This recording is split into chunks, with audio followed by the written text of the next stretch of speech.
On a crisp morning in mid-March of 1943, somewhere high above the industrial cityscape of Frankfurt, Germany, a seasoned Luftwaffe pilot named Johannes Steinhoff was experiencing what would later be remembered as the golden age of German fighter aviation. Steinhoff wasn't just any pilot. He had survived the brutal aerial combat over Britain during the summer and fall of 1940, and he'd endured the savage Eastern Front where the skies were filled with Soviet aircraft and the ground below was an endless expanse of hostile territory. For him and his fellow elite aviators, the men they called the Experten, 1943 represented a period of almost complete dominance in the skies over their homeland. These weren't ordinary pilots with a handful of victories under their belts. These were men with dozens of confirmed kills, and some had even surpassed 100 enemy aircraft destroyed. They owned the airspace deep within the borders of the Third Reich, and they knew it with a confidence that bordered on certainty. The reason for this absolute control was simple, tactical, and brutally effective. The Allied fighter aircraft that escorted the American and British bomber formations simply couldn't follow them all the way to their targets and return home safely. The fuel tanks on these escort fighters were too small, their operational radius too limited. Take the legendary British Spitfire, for instance. This magnificent aircraft, which had become the symbol of British resistance during the darkest days of the Battle of Britain, was an exceptional dogfighter with superb handling characteristics and impressive performance. But it had one critical weakness when it came to escort duty over continental Europe. Its range was so restricted that it could barely make it across the English Channel, provide minimal protection to the bomber formations, and then race back to England before its tanks ran dry. The Spitfire was a defensive weapon, perfect for protecting British airspace, but almost useless for offensive operations deep into enemy territory. The Americans had brought their own fighter to the theatre, the massive Republic P-47 Thunderbolt. This was an entirely different beast from the elegant Spitfire. The Thunderbolt was huge, weighing in at over 7 tons when fully loaded, and it was powered by an enormous radial engine that gave it devastating speed in a dive and the ability to absorb tremendous punishment. American pilots affectionately called it the Jug, short for Juggernaut, and it could dish out and take more punishment than almost any other fighter in the sky. The P-47 had better range than the Spitfire, thanks to its larger internal fuel capacity and the ability to carry external drop tanks, but even this formidable machine had its limits. The Thunderbolts could escort the bomber formations deeper into German territory than the Spitfires could, but they still had to turn back long before the B-17 Flying Fortresses and B-24 Liberators reached the most critical industrial targets in the heart of Germany. The German fighter pilots had developed a devastatingly effective tactical approach to exploit this vulnerability. It was a system born from experience, refined through countless engagements, and executed with lethal precision. They would wait and watch as the American bomber formations lumbered toward their targets, escorted by their P-47 protectors. The German pilots would shadow the formations, sometimes harassing them with probing attacks, but mostly they exercised patience. They knew that fuel gauges in those escort fighters were steadily dropping, that every minute in the air brought those Thunderbolt pilots closer to a critical decision point. Eventually, inevitably, the escorts would reach what pilots called their bingo fuel level, the point at which they absolutely had to turn around or risk running out of gas before reaching home. When those little friends, as the bomber crews called their fighter escorts, finally peeled away and headed west, that's when the real slaughter would begin. The bomber formations, now stripped of their protective screen of fighters, became naked and vulnerable targets. They were still dangerous, make no mistake.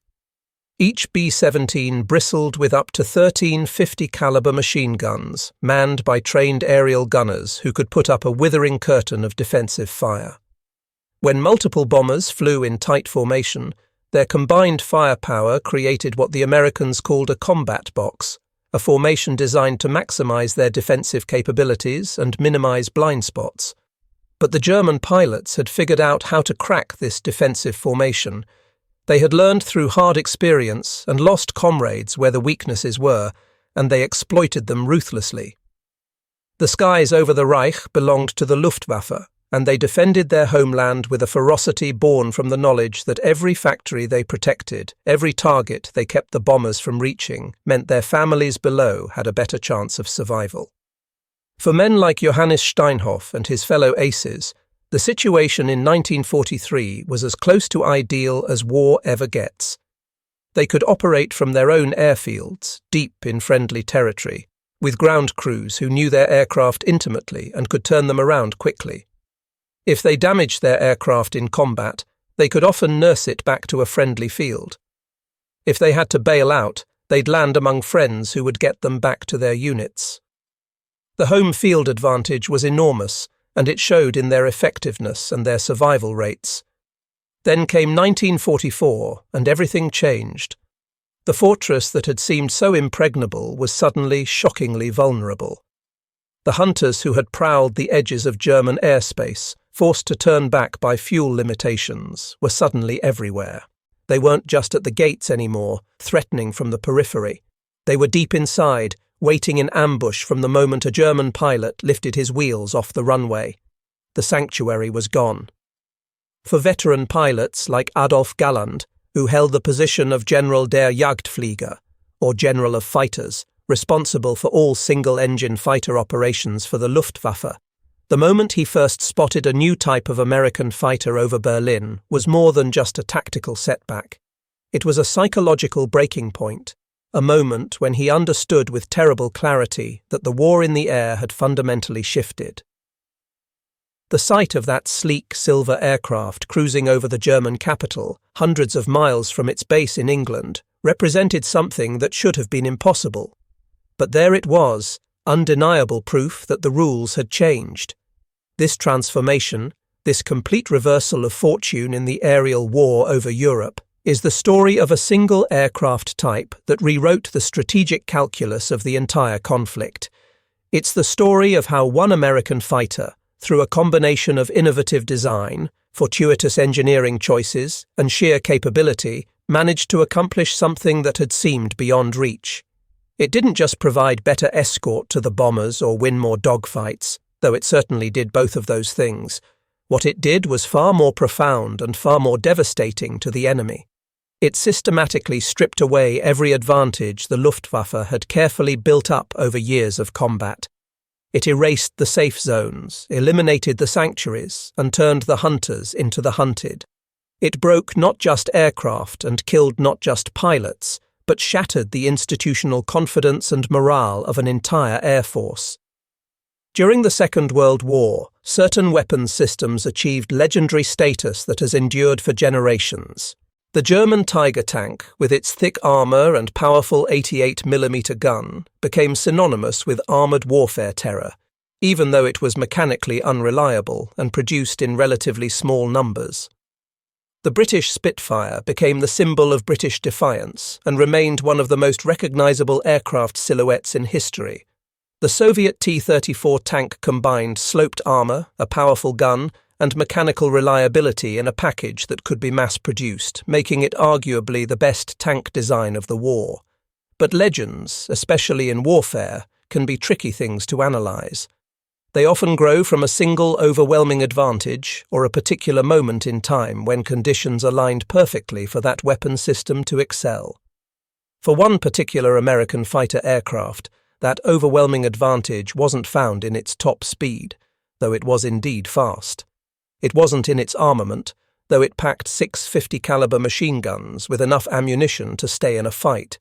It wasn't even in its maneuverability, though it could hold its own against any fighter the Axis powers could field. No, the greatest weapon this aircraft possessed was something less tangible, something that couldn't be measured in horsepower or ammunition weight or rate of climb. Its greatest weapon was range, the ability to fly deeper into enemy territory than anyone thought possible, to stay there longer, and to still have enough fuel to fight its way home. The P-51 Mustang achieved something that no other fighter aircraft of the war truly could. Not the Spitfire, not the Thunderbolt, not the German Bf-109 or FW-190, not the Japanese Zero or the Soviet Yak fighters. It didn't just win air-to-air engagements, though it won plenty of those. It didn't just shoot down enemy aircraft, though it destroyed thousands of them. What it did was far more strategic and far more psychologically devastating. It systematically broke the will of the entire German Air Force. It accomplished this feat by taking away the one thing that every soldier, whether on the ground or in the air, needs to maintain their effectiveness and their sanity. It took away their safe place to return to, their sanctuary, their home. To understand why the P-51 Mustang became such a terrifying presence in the skies over Europe, why German pilots came to dread the sight of its distinctive profile, you first need to understand the grim and bloody reality of the air war as it existed in 1943, before the Mustang arrived in significant numbers. The American 8th Air Force, operating from bases scattered across the English countryside, had been assigned an enormously ambitious and dangerous mission. They were tasked with destroying Germany's war-making capacity through a campaign of strategic bombing conducted in daylight at high altitude. The theory behind this campaign was based on some reasonable assumptions, and some that proved to be tragically optimistic. The Americans believed that their heavy bombers, particularly the Boeing B-17 Flying Fortress, could defend themselves adequately against enemy fighters if they flew in tight formation. Each B-17 carried a crew of 10 men and bristled with up to 13 50 caliber machine guns positioned to cover different sectors around the aircraft. When multiple bombers flew in a carefully coordinated formation called a combat box, they could theoretically create overlapping fields of fire that would make it suicidal for enemy fighters to attack. The bombers would be a flying porcupine of defensive fire, and no fighter pilot would be crazy enough to press an attack through that curtain of lead. It was a brave theory, meticulously planned by staff officers and strategists. It looked good on paper and in the briefing rooms. But when it met the reality of combat against the experienced, determined and innovative Luftwaffe, it proved to be tragically, fatally flawed. The German pilots weren't just good. They were among the best fighter pilots the world had ever seen, veterans of multiple campaigns who had learned their deadly trade in the skies over Poland, France, Britain and Russia. They flew excellent aircraft, primarily the Messerschmitt Bf 109, which had been continuously refined since the Spanish Civil War, and the newer Focke-Wulf FW-190, a radial engine fighter that had shocked the RAF when it first appeared with its superior performance. These German pilots, these Experten, were masters of their lethal craft, and they quickly figured out how to crack the American combat box formation. They discovered that attacking from head-on, directly into the nose of the bomber formation, gave them several crucial advantages. First, the closing speed was tremendous, often exceeding 600 miles per hour, which meant the bomber's gunners had only seconds to acquire the target, aim and fire before the German fighter flashed past. Second, this head-on approach exploited a critical weakness in the bomber's defensive armament. The nose of a B-17 had fewer guns covering it than other angles, creating a comparative blind spot. Third, the German fighters could concentrate their fire on the pilots and cockpit area, potentially killing or incapacitating the crew with a single good burst. The German tactics evolved into a devastating system. They would attack in waves, multiple fighters coming in sequence from the same angle to overwhelm the gunners and prevent them from effectively engaging each target.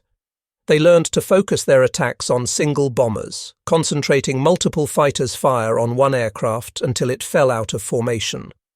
Once a bomber left the protective envelope of the formation, whether due to damage, dead engines, or wounded crew, it became easy prey for the circling German fighters who would swarm it like wolves on a wounded deer, finishing it off with methodical efficiency.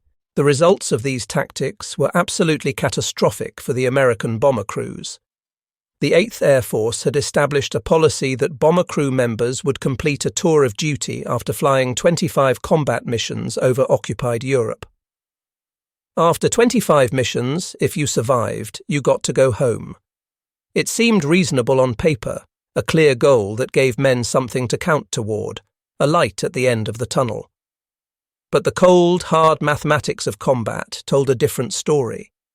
In 1943, Statistical analysis showed that the probability of an American bomber crewman actually surviving to complete his 25-mission tour was approximately 25%, 1 in 4. The other 75% would be killed, captured, or seriously wounded before they could finish their tour. Think about what that meant for the young men climbing into those bombers before each mission.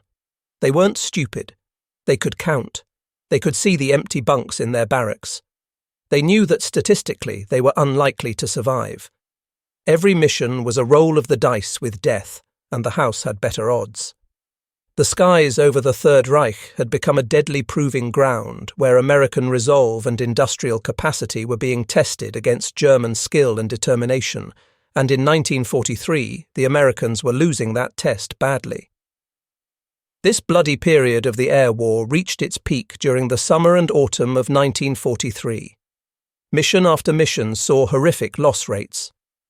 In August, a dual raid was launched against the ball-bearing factories at Schweinfurt and the Messerschmitt factory at Regensburg.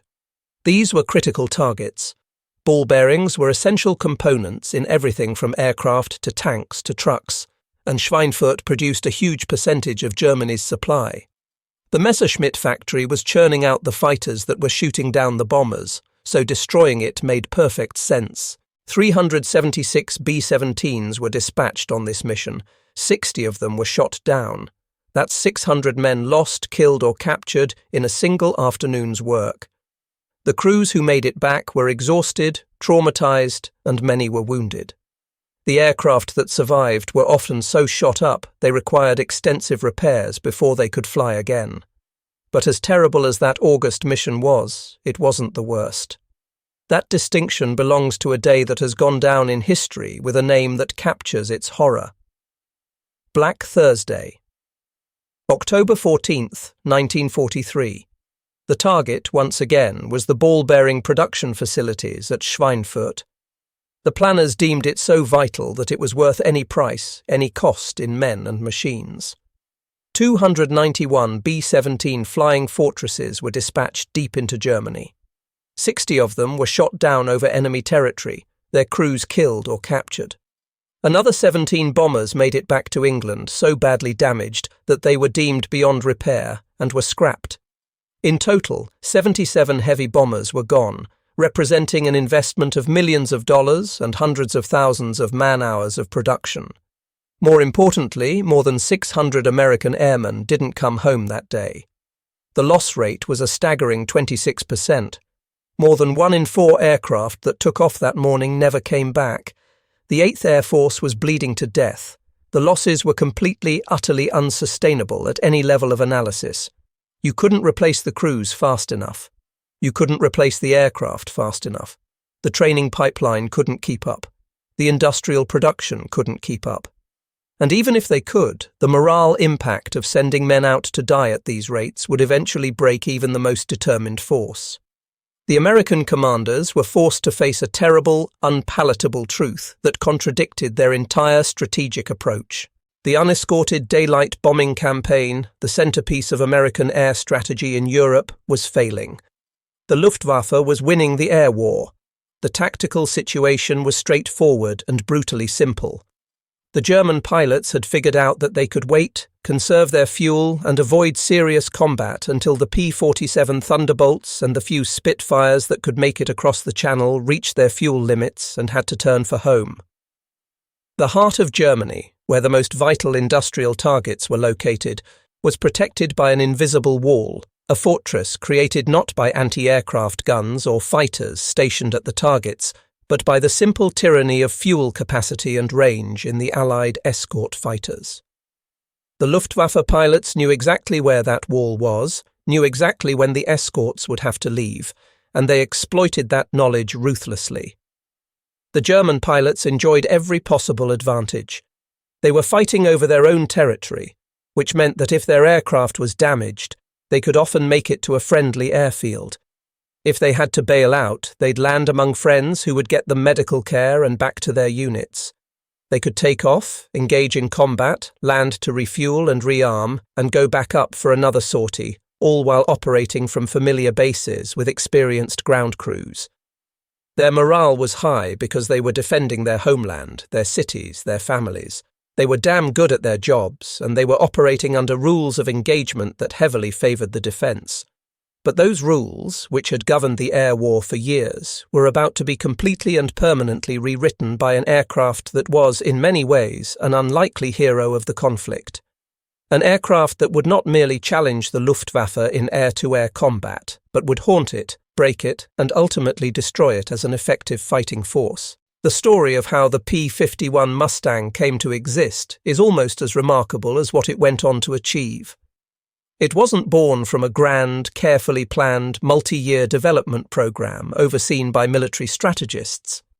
It was, in many ways, a happy accident, combined with a stroke of engineering genius and excellent timing. In 1940, while the Battle of Britain was raging in the skies over southern England, a British purchasing commission approached North American Aviation, an American aircraft manufacturer based in California. The British weren't asking North American to design anything new. They simply wanted the company to build the Curtiss P-40 Warhawk under license to supplement British production capacity. The P-40 was a solid, workmanlike fighter. It was tough, it could take punishment, and it was relatively simple to maintain. But by 1940, it was already becoming obsolescent. It couldn't match the performance of the latest German Messerschmitt Bf-109E models or the newer FW-190 that would appear soon. Building more P-40s would help with numbers, but it wouldn't give the Allies a technological edge. James Dutch Kindleberger, the president of North American Aviation, saw an opportunity. Instead of just becoming another contractor building someone else's aging design, he made a bold, audacious counteroffer to the British.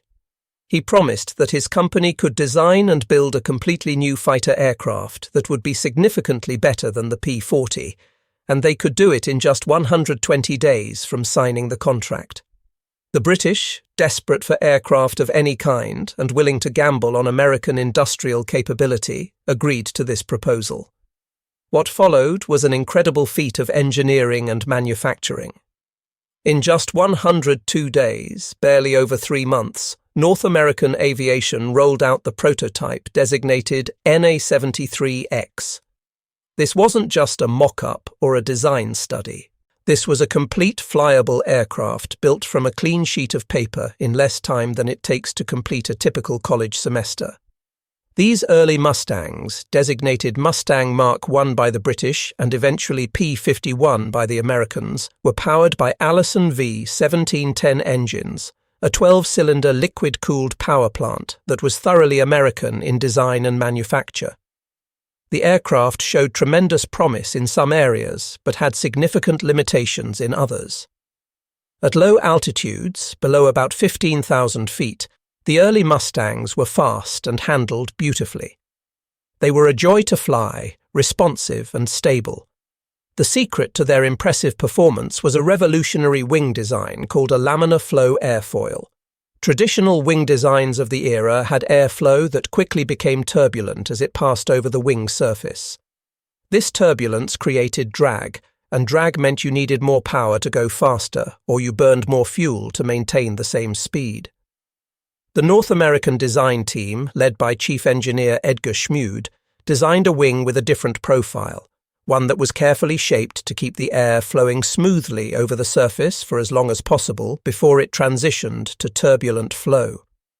This laminar flow wing drastically reduced drag, which meant the aircraft could fly faster and, crucially, could fly farther on the same amount of fuel. It was an elegant solution that would prove to be one of the keys to the Mustang's eventual success. But there was a significant problem that threatened to relegate the Mustang to a secondary role.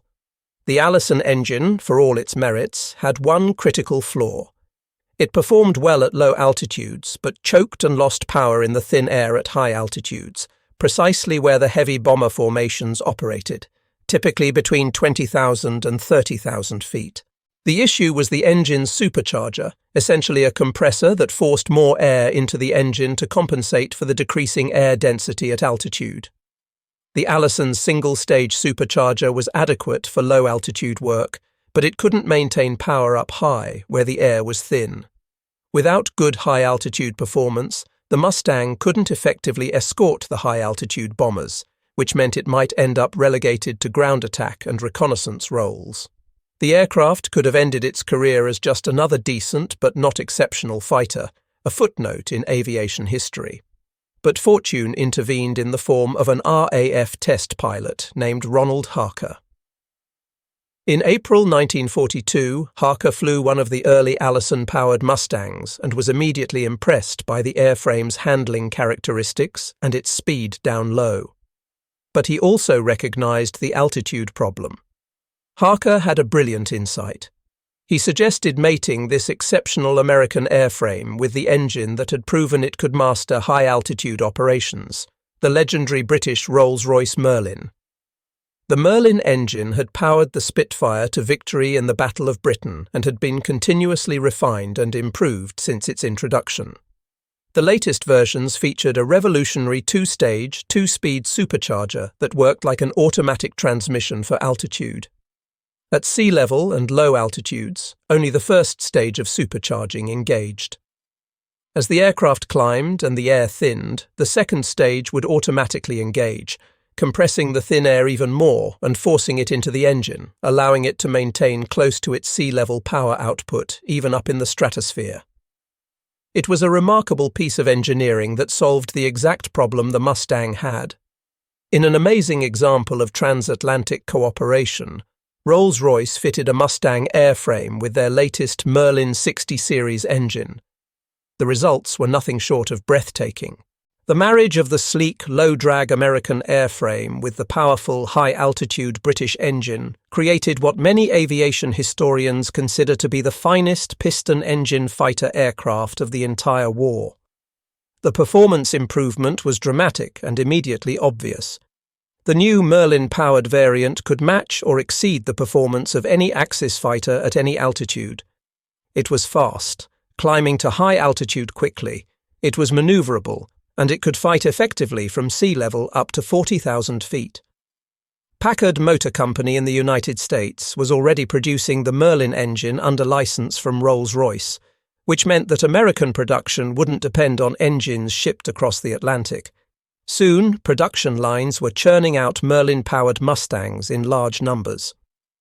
The definitive variant, the P-51D, featured several improvements over earlier models, including a bubble canopy that gave the pilot unobstructed all-around visibility, crucial in the swirling chaos of air combat where the fighter you didn't see was the one that killed you. But while the Merlin engine solved the altitude problem and gave the Mustang world-class performance, it was only half of the story, only half of what made this aircraft truly revolutionary. The other half, the element that would change the entire strategic situation in the European air war, was range. The Mustang's aerodynamically clean design already gave it excellent fuel efficiency. It simply didn't burn as much fuel per mile travelled as chunkier, draggier designs like the P-47 Thunderbolt. But the North American designers pushed this advantage even further. They added an 85-gallon fuel tank behind the pilot's seat. This fuselage tank, combined with the wing tanks that all fighters carried, gave the Mustang impressive internal fuel capacity. But the real game-changer came when you added external fuel tanks. Drop tanks, as they were called, were expendable fuel tanks that could be attached under the wings or fuselage. They were used to extend range for the ferry flight or the flight to the combat area, and then jettisoned when empty or when the aircraft needed to enter combat and needed maximum maneuverability. The Mustang could carry 2 large drop tanks under its wings, each holding up to 110 or even 150 gallons depending on the variant. When you combined the internal fuel with full drop tanks, a P-51D could carry over 500 gallons of fuel. Combined with its efficient design, this gave the Mustang a combat radius, the distance it could fly out, engage in combat, and return home, of over 650 miles. Some missions, when everything went perfectly, saw Mustangs operating over 800 miles from their bases. Think about what that meant strategically. For the first time in the war, there was an escort fighter that could accompany the bombers all the way to any target in the Third Reich and still have enough fuel to fight and make it home. Berlin was within reach. The oil refineries at Ploesti could be hit. The ball-bearing factories at Schweinfurt could be struck with proper fighter escort all the way there and back. The invisible protective wall, the fortress created by range limitations, was shattered. Suddenly, there was nowhere left for the Luftwaffe to hide, no sanctuary where they could operate without fear of encountering American fighters. The first Merlin-powered Mustangs began arriving over Germany in late 1943, and initially they were just a quiet tremor, a hint of the earthquake that was coming. At first, German pilots simply noted in their combat reports that they were encountering American escort fighters farther east than before, deeper into German territory than should have been possible. Hermann Göring, the Reichsmarschall and head of the Luftwaffe, initially dismissed these reports. Göring was a World War I fighter ace himself, but by this point in the war, he was overweight, drug-addicted, and increasingly disconnected from reality. He didn't want to believe that American fighters could reach Berlin because if they could, it meant his promises to Hitler that the Reich would never be bombed were completely empty. Then came March 4th, 1944, and something happened that could not be dismissed or explained away. American fighters appeared over Berlin itself, the capital of the Third Reich, over 500 miles from their bases in England. The psychological impact of this development cannot be overstated. Whether or not Göring actually said the famous quote attributed to him doesn't really matter. The quote goes, "When I saw Mustangs over Berlin, I knew the jig was up." Whether those exact words came out of his mouth or not, they captured the truth of the situation. It was an admission, an acknowledgement that the entire air war had fundamentally changed and that Germany was now on the losing side of that change. The fortress was breached. The sanctuary was gone. The rules had been rewritten. To truly understand the terror and demoralization this caused among German pilots, we need to put ourselves in the cockpit to imagine what daily life became like for a German fighter pilot after the Mustang arrived in force. Let's create a composite German pilot and call him Hans. He's an experienced pilot by this point in the war, maybe with 20 or 30 kills, flying a Messerschmitt Bf 109G model from an airfield somewhere in western Germany. Before the Mustang, before that long-range American fighter showed up, Hans's life was dangerous, certainly. This was combat aviation, and people died regularly. But there was a rhythm to it, a pattern that made it manageable psychologically. Hans would get the alert that American bombers were approaching. He and his squadron mates would scramble, running to their aircraft while ground crews helped them strap in. They'd take off, form up with other squadrons, and climb to intercept altitude. They'd spot the bomber formations, those huge boxes of B-17 and B-24s droning toward their targets. They'd also spot the American fighters, those P-47 Thunderbolts trying to protect the bombers. Hans and his fellow pilots would engage, tangling with the Thunderbolts, but always with an eye on their fuel gauges. Because they knew, with absolute certainty, that those American fighters couldn't stay forever. The P-47s had their limits. At a certain point, at a certain invisible line in the sky determined by fuel consumption and the distance back to England, those Thunderbolts would have to break off and head for home. They had no choice. Stay too long, and they'd run out of fuel over enemy territory, which meant a dead engine, a forced landing, and a prisoner of war camp if they were lucky, or death if they weren't. So Hans and his comrades would fight the escorts, but they could disengage if necessary, avoid them if the odds were bad, because they knew relief was coming. Once the escorts turned back, the real work would begin. The bombers, now unprotected except for their own guns, would be vulnerable. The German fighters could make their attack runs, using the tactics they'd perfected over hundreds of engagements. The airspace deep inside Germany was their office, their workspace, and they controlled it. Then everything changed in early 1944. Now, when Hans gets the scramble order and runs to his aircraft, the dynamic is completely different. The hunt starts the moment his wheels leave the ground. As his Bf 109 climbs away from the airfield, Hans's head is constantly moving, his eyes scanning every sector of the sky, looking for that flash of silver that means death. The American Mustang pilots, freed from the previous directive that required them to stay close to the bombers, are now actively hunting German fighters. In February 1944, General Jimmy Doolittle, who had taken command of the 8th Air Force, issued a new directive to his fighter groups. Instead of staying glued to the bomber formations in close escort, the fighters were now authorized to roam ahead, to the sides, and to pursue German fighters aggressively. "Go after the Luftwaffe," Doolittle told his pilots. "Destroy them in the air and on the ground.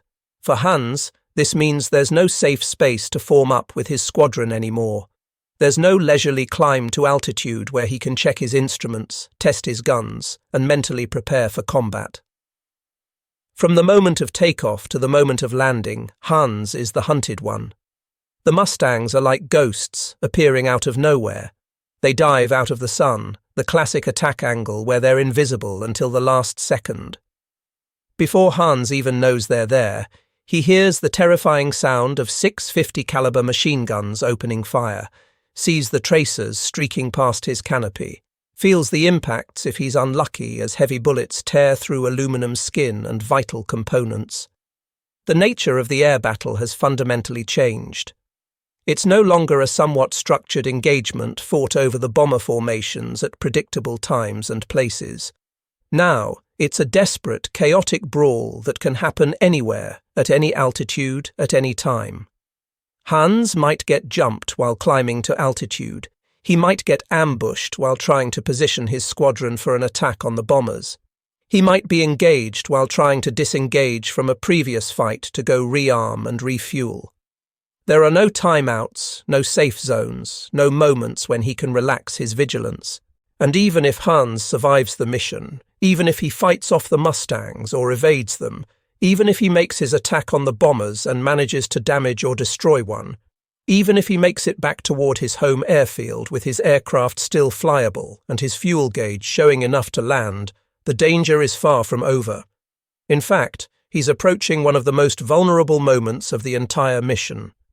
The landing approach, which used to be a moment of relief, a chance to breathe easier because you'd made it home, is now the moment of greatest danger. Because the Mustangs are waiting there too. American pilots had begun targeting German airfields with aggressive low-level strafing attacks. It was a brutally effective tactic that maximized the Mustangs' advantages and exploited German vulnerabilities.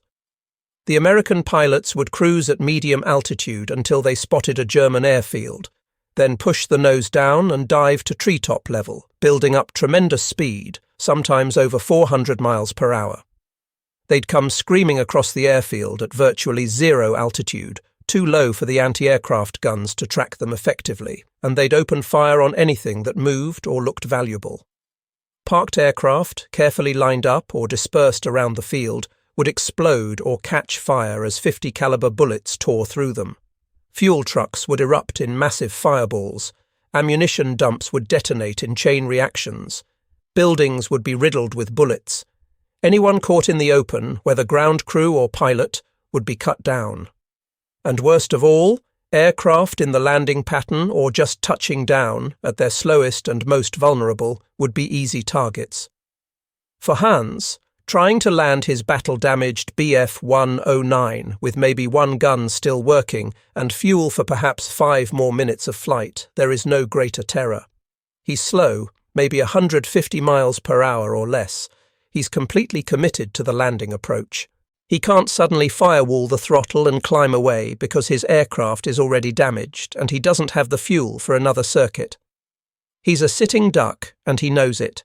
The airfield, once his sanctuary, the place where he was supposed to be safe, has become just another part of the front line, just another place where death can find him. This constant, grinding, unrelenting pressure created a crisis that rippled through every level of the Luftwaffe. Veteran aces, the Experten who had been the backbone of the German fighter force, were being steadily attrited. Some were killed in combat. Some were wounded seriously enough that they never returned to operations. Some simply reached the breaking point psychologically and had to be pulled from combat duty. These were men with hundreds of combat missions, men who had survived years of warfare, men whose experience and skills were irreplaceable, and they were being systematically eliminated. Men like Adolf Galland, the general of fighters who was still flying combat missions himself despite his administrative role, watched this disaster unfold with growing horror. Galland understood the mathematics of attrition warfare. The Americans could afford to trade aircraft for aircraft, pilot for pilot. American industrial capacity meant they could replace losses. American training programs meant they had a pipeline of new pilots. Germany had neither of those advantages. Every pilot lost was one that couldn't be easily replaced. Every experienced ace who died took decades of combat knowledge with him. The exchange rate didn't have to favour the Allies by much for Germany to lose in the long run, and the exchange rate was starting to heavily favour the Allies. As the veteran pilots were lost, the Luftwaffe had no choice but to reduce the training given to replacement pilots. Early in the war, a German fighter pilot received over 200 hours of flight training before being considered ready for combat operations. This extensive training produced skilled pilots who could survive their early missions long enough to gain experience. But by 1944, the training program had been slashed out of desperate necessity. New pilots were being rushed to frontline squadrons with as little as 160 hours of flight time, sometimes even less.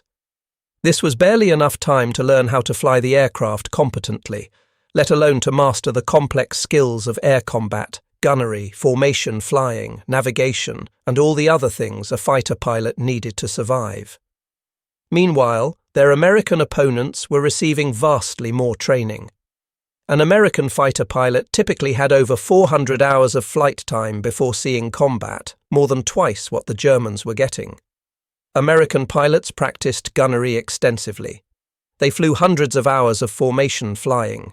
They learned navigation until it was second nature. They arrived at their combat squadrons with a solid foundation of skills that gave them a fighting chance from their very first mission. Now imagine being an 18-year-old German kid, fresh out of a truncated training program. You barely know how to fly your Bf-109. You've never fired your guns at a moving target. You don't really understand tactical formations. You've never experienced the disorientation of combat, the tunnel vision, the G-forces in a hard turn, the terror of being shot at. And then you're thrown into a swirling furball with 50 aircraft maneuvering violently in a few cubic miles of sky, with experienced American pilots actively looking for easy prey like you, flying aircraft that are at least as good as yours and maybe better, and they have 4 times your experience and training. It was a death sentence for most of these young pilots. They were lost in droves, often on their first few missions. This created a vicious cycle that became a death spiral for the Luftwaffe. The veterans were being killed or wounded. The green replacements, inadequately trained, were being slaughtered. This forced the training schools to send even less prepared pilots, who died even faster, which required even more replacements with even less training. The Luftwaffe wasn't just losing a war of attrition, it was being systematically dismantled, its institutional competence destroyed, its ability to train and retain skilled pilots collapsing. The psychological toll was immense. Morale throughout the Luftwaffe fighter force hit rock bottom. A grim joke began circulating in the mess halls and ready rooms, repeated with the black humour that combat veterans develop as a coping mechanism. The joke went like this. If you see a silver aircraft, it's American. If you see a camouflaged aircraft, it's British. If you don't see any aircraft at all, that's the Luftwaffe. It was gallows humour, born from despair and exhaustion. But like all good dark jokes, it contained a core of bitter truth. The P-51 Mustang had become the ghost in the sky, the silver phantom, the constant reminder that there was no escape, no safe zone, no sanctuary, and ultimately no hope of winning. The story of the Luftwaffe's catastrophic collapse in 1944 isn't just about subjective factors like fear and morale, though those were certainly real and important. The collapse is also written in cold, hard, undeniable numbers that tell a story of systematic destruction. The statistics from this period paint a devastating picture, and the arrival of the long-range P-51 Mustang in significant numbers is clearly visible as the turning point in every chart and graph. Let's start with the bombers, because protecting them was the whole point of the escort fighters. Before the Mustang's arrival, bomber loss rates over 10% were common on deep penetration raids into Germany.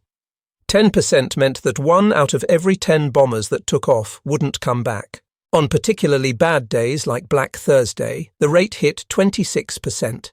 These rates were absolutely unsustainable. You couldn't maintain an air offensive while losing a quarter of your force on a single mission. But by mid-1944, with Mustangs providing escort all the way to the target and back, the average loss rate for heavy bombers dropped dramatically to around 1%, 1 in 100 rather than 1 in 4.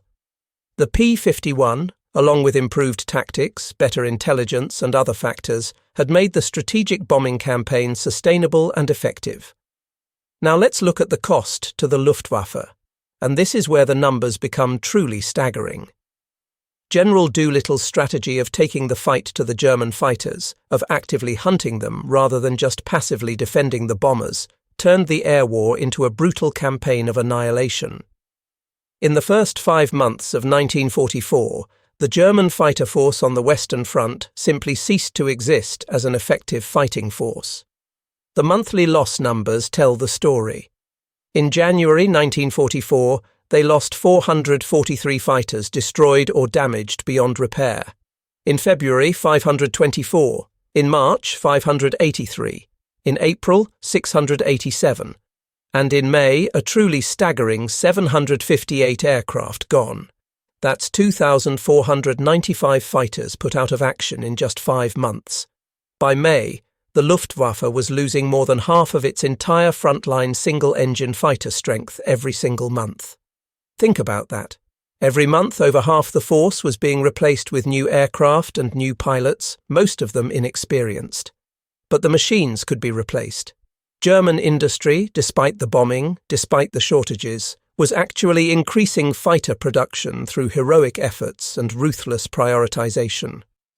The real, irreplaceable losses were the pilots. From January through May of 1944, the Luftwaffe lost 2,262 fighter pilots, either killed, missing, captured, or so seriously wounded they couldn't return to duty. At the beginning of the year, their entire single-engine fighter pilot force numbered approximately 2,395 men. They lost almost an entire air force's worth of pilots in just 5 months. The casualties were staggering, unsustainable, and they were accelerating. The training pipeline simply couldn't keep up with this rate of loss. The numbers tell a stark story. In April 1944 alone, the frontline fighter units lost 489 pilots. That same month, the training schools could only provide 396 replacement pilots. They were running a fatal deficit of nearly 100 pilots per month, and it was getting worse. Each month, the average experience level dropped. Each month, the survival rate for new pilots decreased. Each month, the situation became more hopeless. The final brutal verdict comes from the kill-to-loss ratios, the exchange rates in air combat. By late 1944, American fighter pilots were claiming more than 6 aerial victories for every one of their own fighters lost in air-to-air combat. 6 to 1. Even accounting for overclaiming, which happened on both sides, the actual ratio was probably somewhere around 4 to 1 in favor of the Americans. The skies over Germany had become a shooting gallery, a slaughter, with the Luftwaffe pilots as the targets. The P-51 Mustang was the primary instrument of this destruction. American Mustang pilots claimed 4,900 enemy aircraft destroyed in air-to-air combat, more than any other Allied fighter type. And those numbers don't even include the hundreds of German aircraft destroyed on the ground during strafing attacks, the locomotives and trains destroyed, the trucks strafed, the oil facilities damaged, or the psychological impact on German pilots who simply refused to take off when they knew Mustangs were in the area. The verdict of history, supported by these overwhelming numbers, is absolutely clear and undeniable. The P-51 Mustang, primarily because of its unprecedented range that allowed it to escort bombers anywhere and hunt German fighters everywhere, broke the Luftwaffe as a fighting force. It killed or wounded the experienced veterans faster than they could be replaced. It threw inexperienced replacement pilots into an unwinnable situation where they had no chance to survive and learn. And it shattered the morale and will to fight of the entire German fighter force by destroying the concept of sanctuary, by making every moment from takeoff to landing a life-threatening combat situation. The Mustang's greatest weapon, the thing that truly set it apart and made it so devastating, wasn't its 650 caliber machine guns, though they were certainly effective. It wasn't its speed or its climb rate or its maneuverability, though it excelled in all those areas. Its greatest weapon was something more fundamental and more psychologically damaging. It was simply the ability to be there, hundreds of miles deep in enemy territory, with enough fuel remaining to fight effectively and still make it home. That ability erased every advantage the Luftwaffe had carefully built up over years of combat. The legacy of the P-51 Mustang is permanently etched in the history of aerial warfare over Europe during the Second World War. It stands as perhaps the most influential single aircraft type in the European theatre, not because it was the best dogfighter, though it was certainly among the best, and not because it destroyed the most aircraft, though it claimed more than any other Allied fighter. Its enduring legacy comes from being exactly the right aircraft at exactly the right time, with exactly the right capabilities to solve a critical strategic problem that was threatening to derail the entire Allied air campaign. The Mustang was a technological key that unlocked the German fortress. It was the guardian angel that bomber crews had been desperately praying for. It was the grim reaper that haunted every German fighter pilot from takeoff to landing. But perhaps its deepest and most lasting impact was psychological. It fundamentally changed the entire mental framework of the air war in Europe. It transformed the German fighter pilot from a confident hunter defending his homeland with skill and courage into a hunted animal with nowhere safe to rest, nowhere to recover, no sanctuary where he could feel secure even for a moment. This psychological warfare through persistent presence was devastatingly effective. The Mustang didn't need to be everywhere at once. The German pilots just needed to know it could be anywhere, that any moment of the flight could bring those silver fighters diving out of the sun. That uncertainty, that constant stress, that knowledge that home was no longer safe, broke men just as surely as bullets and cannon shells did. In the end, the P-51 Mustang didn't just win air superiority over Europe, though it certainly did that. It won a comprehensive war of industrial attrition and psychological endurance. It proved that advanced industrial capability could project overwhelming power directly into the heart of enemy territory, that no homeland was truly safe from a determined attacker with sufficient reach, and that morale and will to fight could be systematically destroyed by the simple expedient of erasing all safe spaces and turning every moment into potential combat. It stands as perhaps the ultimate testament to a principle that has governed warfare since ancient times, but was demonstrated with unprecedented clarity in the air war over Europe. Sometimes, often in fact, the most powerful weapon of all is not the sharpest sword or the most powerful bomb. Sometimes the most powerful weapon is simply the ability to be present, to reach your enemy wherever he goes, to deny him rest or sanctuary, to make him understand viscerally that there is no escape. The P-51 Mustang had that ability, and it used it to break the back of what had been one of the most formidable air forces the world had ever seen.